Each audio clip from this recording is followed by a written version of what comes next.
Hi,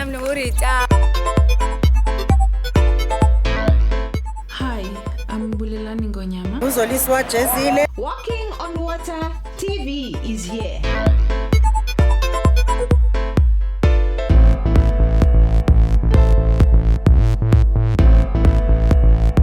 Wow TV. Shalom, my name is John Osa. Catch me on Wow TV on an upcoming show called Woman to Woman. My name is Vatiswa. Won't you join me on WOW TV while we tackle the issues of marriage?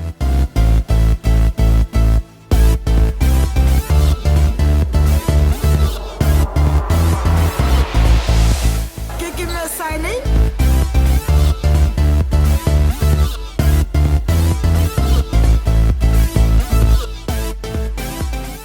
Enjoy seeing me right on this channel on Look and Live. On WOW Television, I'm going to be taking you through the order of the prophetic family.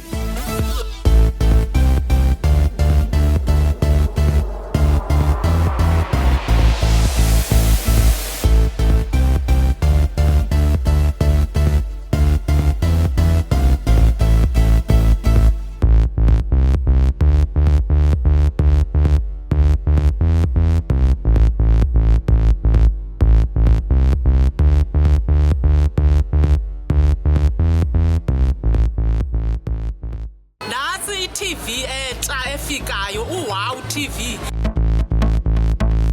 Hey everybody, this is Pastor Roy McDowell and you are watching WOW TV. What?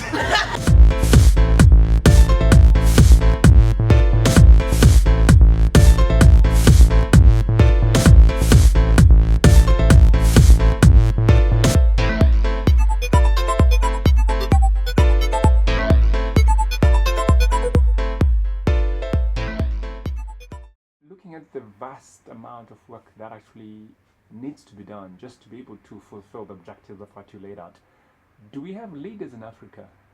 Or what happened? Have we never had leaders? Or where are we in terms of developing the leaders?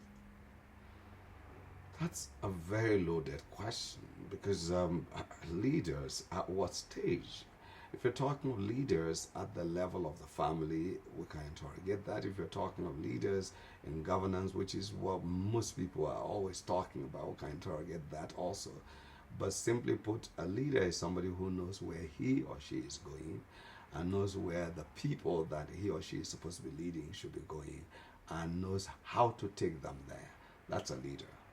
Now, if we want to interrogate the aspect of the political leadership, which will be something that will need more than this interview time, let me just give a snippet. I said earlier, if you're talking of politics, the word politics comes from the Latin word politicus, which is derived from a Greek word, polis. And that Greek word, polis, is the root for 5 other Greek words. Politis, polites, politia, politarchus, politiuma, or politiomai. And if you were to just, in summary form, because I'm not going into all the details on that, a politician then will be somebody who is skilled in the art, science, and technology of governance. Now, governance has to do with politics, right? And we've already just defined quite a few things concerning that. Then, in the light of these 5 definitions, number 1, a politician will be somebody who is a model citizen. Model citizen. That means he actually is a model. If everybody were behaving like you, if you're a politician listening to me, you should have the best nation in the world, one of the best nations, because you're a model. Is that what you are? Now, if you're not a model, then you're not a politician by the etymology of the word. This is not anything. I'm just going by the etymology of the word. And etymology is to words like genealogy is to family. So it's the root of words.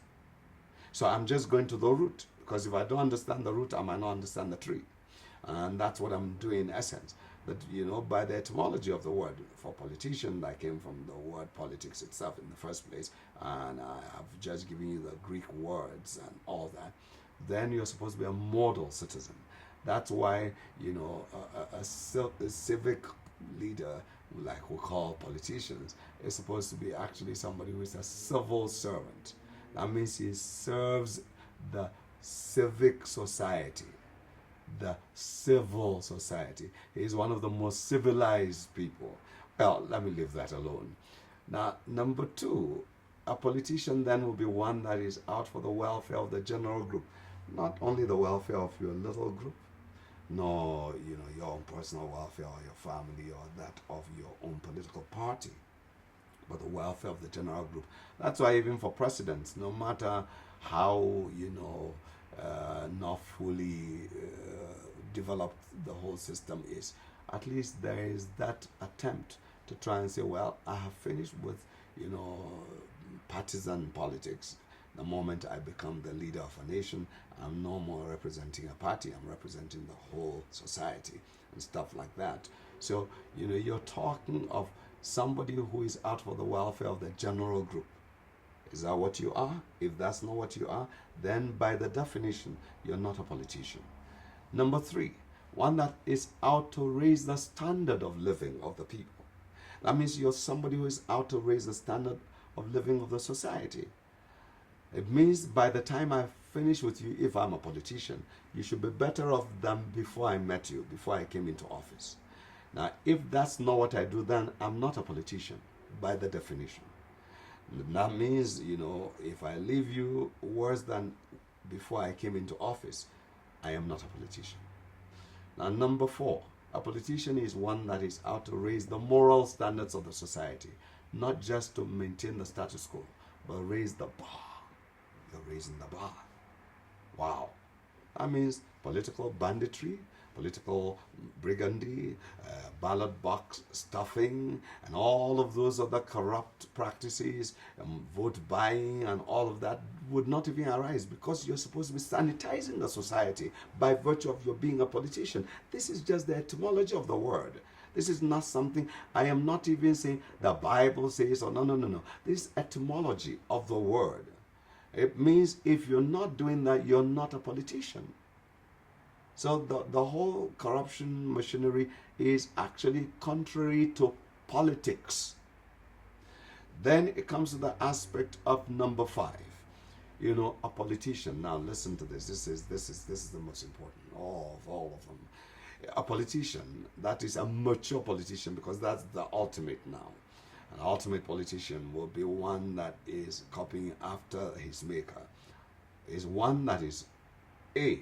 This is 5A now. 5A is one that knows how to take people into their destiny in God. B, in life. C, in that season. D, in that generation. And E, finally, in history. That presupposes, if you're a politician, you must know your own destiny first. If you don't know your destiny, how can you know the destiny of your constituency? But the fact that you know your destiny does not necessarily mean you know the destiny of your constituency. So it is important for you to know the destiny of your constituency. If you are to be a mature politician in reality, then you know their destiny in God, and then their destiny in life, their destiny in that particular season of life, their destiny in that generation, and then finally their destiny in history. And you might ask me, wait a minute, what are you talking about? Then there is no politician at all. Well, hey, apart from God himself, which is the number one politician, the first person that we see that clearly took a nation and built it up from the ground up, from, a bunch of disenfranchised, disoriented, disinherited slaves called Moses. He takes them and makes a formidable nation out of them called Israel. You might like Israel, you might not like Israel, you might even hate Israel, but the fact remains, 3,000 plus years, some say 4,000 years down the line, they're still a formidable nation.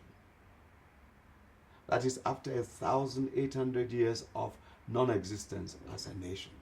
They came back and they're forced to be reckoned with up till today because somebody happened to have been a very good politician, if not an ultimate politician. What was his name? Moses. Okay, you told us that at the ultimate level of expression, we're supposed to be people who understand these basic things, where you know how to take people into their destiny in God. He knew that they were not Hebrew slaves, because they used to be called Hebrew slaves. He said, "Let my people go," says the Lord. Meaning that a true politician will know that the people that he has under his influence, under his jurisdiction, that he's supposed to be leading, are God's people that he has to give God account for the way he led them. Secondly, in life, that they might worship me. What was their destiny in life? To worship God. The reason I live is to worship God. You know, for those of you that read the Bible, you know, Revelation chapter 4 verse 11 says, "You're worthy, O Lord, to receive glory and honor and power, for you created all things for your pleasure." They are, and they were created. The reason why I live is to give God pleasure. You know, every breath I take must give God pleasure. The puff of breath must give God pleasure. Is that what you're doing? Is that what you're leading people to experience? That's why even when it comes to people who are supposed to be the light of the world, leading people in the direction they should go, according to Matthew chapter 5, verses 14 to 16, says, "You are the light of the world. A city on a hill cannot be hid, neither do men light a candle and put it on a bushel, but it is placed on a lampstand, that it might give light to everyone in the house." Then verse 16 says what? "So let your light so shine before men, that they might behold your good works." Works. Very important. Works. Good works. But not so that they can begin to hero worship you. No, that they might behold your good works and glorify the name of your Father who is in heaven. That means at the end of the day, if you're really the kind of politician, ultimate politician that you should be, you should have led people in that particular time to know that they are supposed to be worshippers of God throughout their lifetime. Then in that season, they go out of any area of slavery into an area of freedom. That's for that season. It is very important, because he had to take them out of the land of slavery to now go to freedom.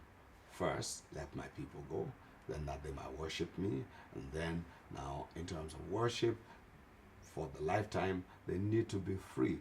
And freedom is supposed to be normally graduated from one level of freedom to another. So that's what happened in the case of Moses and the people of Israel. And then, you know, after that aspect for that season, so you then see the generation. What was supposed to be the responsibility of that generation? Laying foundations for many generations. So then you now know for each generation what they're supposed to do. So I hope I was clear enough on the aspect of that season, that you know for each season there are areas. For example, for the South African society, which areas are people presently, you know, most likely enslaved? How do you get them out of that slavery to a place of freedom where there is that level of self-determination, you know, and they're able to freely do things because that's the way they were created? Because anything that you try to use not the way it was meant to function, you are abusing it. And could it be that there is a lot of abuse of people? But anyway, I said fourth part, which is the, you know, D now, 5D, is the aspect of in that generation. So that generation, the generation was to lay foundations for many generations. What is it that you're leading people to now lay as a foundation for many generations, as against mortgaging the next generation? Many times we'll mortgage, you know, the future of the up and coming generations and generations yet unborn because of our greed. We want, you know, to satisfy our greed now, here and now, and we don't care about the next generation. A true father is somebody who is thinking of his children and those who are yet even to be born, the great grandchildren, posterity. You do things for posterity. Then finally, in history. So at the end of the day, historically, you will end up being people that are known to have laid new patterns for life and living, because you should have kingdom patterns for kingdom lifestyle that should be lived with kingdom passion And that's what we should be presenting to people. So if you're asking the question, are there leaders in Africa? You answer for yourself. I am not the one to answer for you. I just answered by saying, well, this is the portrait of a leader and of leaders. Do we have leaders? Don't we have leaders? You answer for yourself.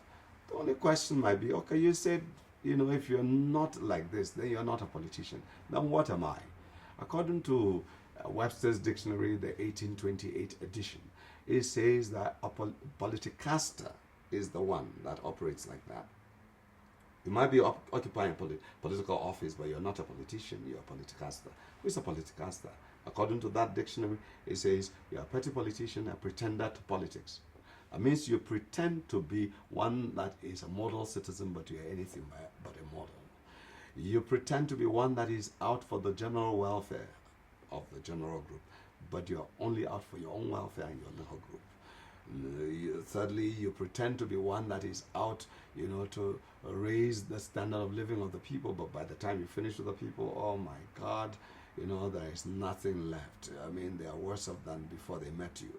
And then 4, you pretend to be one that is out to raise the moral standards of the society, raise the bar, but you rather actually corrupt the society by all kinds of things you introduce, and you are a trickster. I would like to believe, better things concerning you, that it's just that you didn't know, but you're going to do the right thing. And then, 5thly, it means you're a pretender to knowing where you're going, and you know the destiny of the constituency, whether it be a nation, a province, a state, a governorate, whatever it is that you call your own, political territory. And you don't even know their destiny in God, in life, in that season, in that generation, in history, but you pretend to be like that. But Adam Johnson in 1755 actually had a different definition, similar though to a politicaster. There was a little addition. He added the aspect of being an imposter. So you're not only a petty politician, a pretender to politics, but you're an imposter. So you're actually an imposter, in that office. You're not a politician, but you have just come and, maybe, could it be, if he were to be writing today, could I say you're an identity thief? Because you're not a politician, but you have stolen the identity of a politician, so you're a politicaster. That's an English word, by the way. Politicaster, politicaster. You can check that out for yourself. So that, just to answer the question, does Africa have leaders? Do African leadership office holders currently, portray leadership? You should answer for yourself based on the portrait of a leader. And then if they're not politicians, and it's not just Africa, by the way, it's the same in the West, it's the same in the East, it's the same in the North, it's the same in the South. If that's the case, if we have a challenge, then we've got to make sure we get it right. And that's important.